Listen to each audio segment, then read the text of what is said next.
सत्रहवीं पुतली विद्यावती की कहानी। विद्यावती नामक 17वीं पुतली ने जो कथा कही वह इस प्रकार है।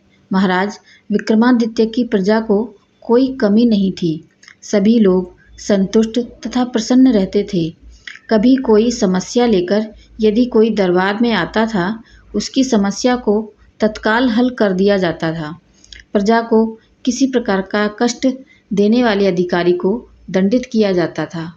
इसलिए कहीं से भी कोई भी किसी तरह की शिकायत नहीं सुनने को मिलती थी। राजा खुद को भी भेष बदलकर समय समय पर राज्य की स्थिति में के बारे में जानने को निकलते थे।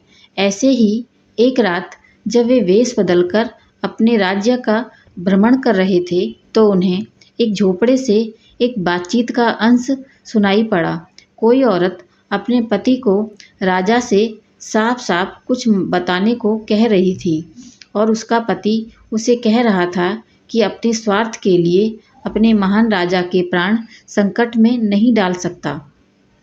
विक्रम समझ गए कि उनकी समस्या से उनका कुछ संबंध है। उनसे रहा नहीं गया। अपनी प्रजा की हर समस्या को हल करना वे अपना कर्तव्य समझते थे। उन्होंने द्वार खटखटाया तो एक ब्राह्मण दंपत्ति ने दरवाज़ा खोला। विक्रम ने अपना परिचय देकर उनसे उनकी समस्या के बारे में पूछा तो वे थर-थर काँपने लगे। जब उन्होंने निर्भय होकर उन्हें सब कुछ स्पष्ट बताने को कहा तो ब्राह्मण ने उन्हें सारी बात बता दी। ब्राह्मण दंपत्ति के 12 साल बाद भी निसंतान थे। इन 12 सालों में संतान के लिए उन्होंने काफ़ी यत्न किए।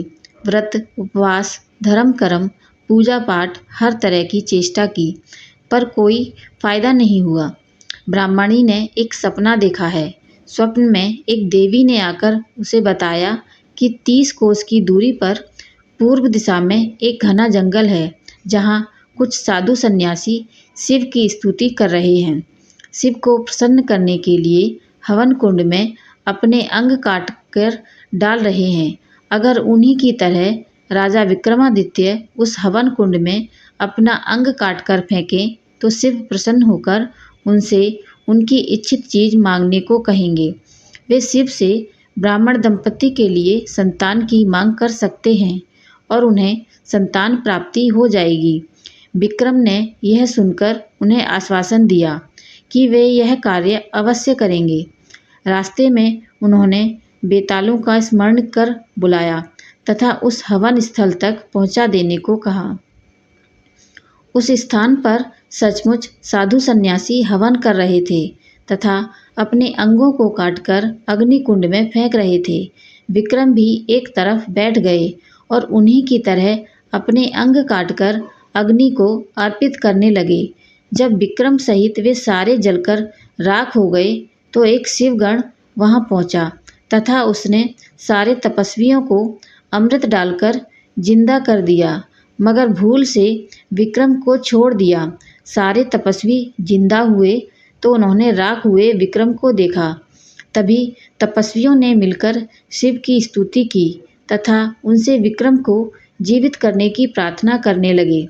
भगवान शिव ने तपस्वियों की प्रार्थना सुन ली तथा अमृत डालकर विक्रम को जीवित कर दिया। विक्रम ने जीवित होते ही शिव के सामने नतमस्तक होकर ब्राह्मण दंपत्ति को संतान सुख देने के लिए प्रार्थना की। शिव उनकी परोपकार तथा त्याग की भावना से काफ़ी प्रसन्न हुए तथा उनकी प्रार्थना स्वीकार कर ली। कुछ दिनों बाद सचमुच ब्राह्मण दंपत्ति को पुत्र लाभ हुआ।